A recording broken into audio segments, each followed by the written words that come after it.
The behavioral overlap between a covert narcissist and an individual who lacks boundaries creates a diagnostic minefield. Both personalities exhibit excessive compliance, suppression of dissent, and a simmering undercurrent of resentment. The distinction rarely lies in the action itself saying yes when the internal reality screams no, but in the strategic intent behind the submission and the destination of the resulting rage. To understand the difference, one must move beyond the observable behavior and analyze the underlying mechanics. The person unable to set boundaries is driven by a phobic response to conflict. The covert narcissist is driven by a calculated investment in a future payoff. While the surface-level compliance looks identical, the internal architecture is fundamentally different. The mechanism of compliance. Individuals with deficient boundary systems operate primarily from a position of anxiety. Their compliance functions as a survival mechanism designed to ward off rejection or conflict. This behavior is rooted in neuroticism. They genuinely believe that refusing a request will result in the termination of the relationship or the withdrawal of affection. They say yes, not because they want to help, but because they are afraid of the consequences of saying no. The suppression of their own needs is a reflexive, automatic response to a perceived threat. Conversely, the covert narcissist engages in a transactional form of suffering. Their lack of boundaries serves as a down payment on an emotional debt they intend to collect later. They do not suffer because they cannot escape, but because they intend to weaponize that suffering. The covert narcissist views their compliance as a sacrificial act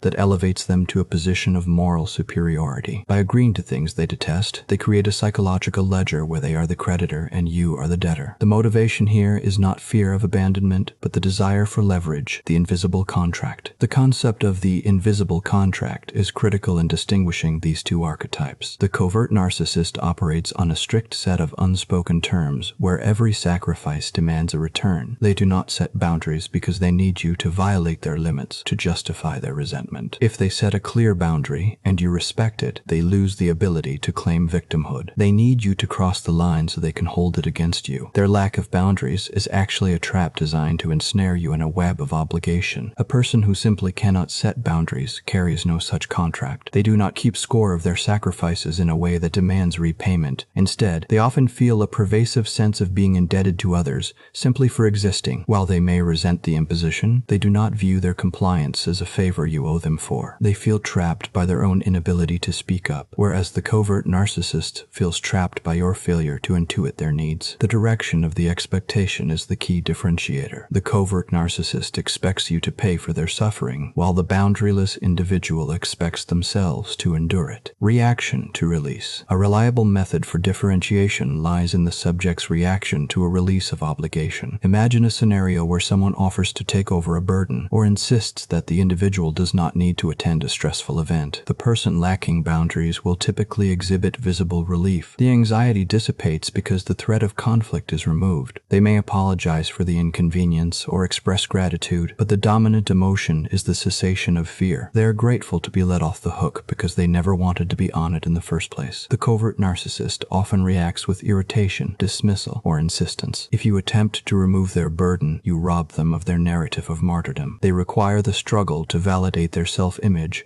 as the long-suffering saint who does more than anyone else. By offering help, you disrupt their script. They might say, "No, it's fine, I'll do it." But the tone will not be one of reluctant agreement. It will be laced with annoyance that you are interfering with their opportunity to prove their worth. They need the credit for the sacrifice more than they need the relief. Allocation of blame post-conflict behavior offers the clearest signal. After overextending themselves to the point of exhaustion or resentment, the individual unable to set boundaries engages in self-flagellation. They retreat inward, blaming themselves for being weak, stupid, or cowardly for not speaking up. The locus of control remains internal. They spiral into shame, viewing their inability to assert themselves as a personal failing. The covert narcissist, however, projects the responsibility entirely outward. They do not blame themselves for saying yes. They blame you for asking. The resentment is weaponized and deployed against the person who made the request. This manifests as passive-aggressive behavior, heavy sighing, muttering under the breath, breath, or the silent treatment. The goal is to punish you for not reading their mind. The boundaryless person feels bad about themselves. The covert narcissist makes you feel bad about yourself. The former absorbs the shame, while the latter exports it. Passive aggression versus suppression. While both personalities may struggle with direct expression of anger, the quality of that silence differs. The boundaryless individual suppresses their anger out of a belief that expressing it is dangerous. They swallow the emotion, often leading to somatic symptoms like headaches, stomach issues, or fatigue. Their silence is a protective shield, a way to remain small and safe. The covert narcissist uses silence as a weapon. Their passive aggression is a form of coded communication designed to make you suffer without them having to overtly attack. They want you to feel guilty, to feel that you have asked too much. The silence is loud and accusatory. It is meant to provoke you into apologizing or chasing them, thereby feeding their need for validation. The difference lies in the desired outcome. The anxious person wants safety. The narcissist wants dominance. The victim dynamic. Both individuals present as victims, but the texture of their victimhood varies. The person with poor boundaries feels like a victim of their own psychology. They feel helpless to change their behavior and view the world as a series of demands they are unequipped to handle. Their victimhood is characterized by vulnerability and a lack of agency. They are often seeking reassurance that they are not a burden. The covert narcissist presents as a victim of your incompetence or selfishness. They adopt a stance of martyred superiority. In their narrative, they are the only one holding everything together, sacrificing endlessly for ungrateful people. Their victimhood is characterized by arrogance and judgment. They are not seeking reassurance. They are seeking admiration for their ability to endure. They want to be recognized as the hero of their own tragedy, whereas the boundaryless individual just wants the tragedy to stop. Testing the distinction. To accurately assess the situation, one must observe what happens when boundaries are finally enforced. When the boundaryless person begins to learn assertiveness, they often experience a surge of anxiety, followed by improved self-esteem and healthier relationships. They do not hold past grievances against those they allowed to cross their lines, because they understand they were the ones who left the gate open. When a covert narcissist is forced to confront boundaries, they escalate. They perceive limits as a personal attack or a rejection of their special status. They will accuse the boundary setter of being selfish, cold, or unappreciative. They do not adapt to the boundary. They attempt to dismantle it because their compliance was always transactional. Your refusal to play along bankrupts their emotional economy. They react not with relief, but with narcissistic injury. The core differentiator, ultimately, the distinction comes down to agency. The person who cannot set boundaries lacks the agency to protect their own space. They are reacting to a compulsion they wish they could stop. The covert narcissist possesses the agency but chooses to withhold it to manipulate the emotional climate. They are not reacting to a compulsion. They are executing a strategy. One is a prisoner of their own anxiety. The other is a warden of their own resentment. Identifying which one you are dealing with requires ignoring the yes and listening closely to the silence that follows. If the silence screams of insecurity, you are dealing with a boundary issue. If the silence smells of accusation, you are dealing with a covert narcissist.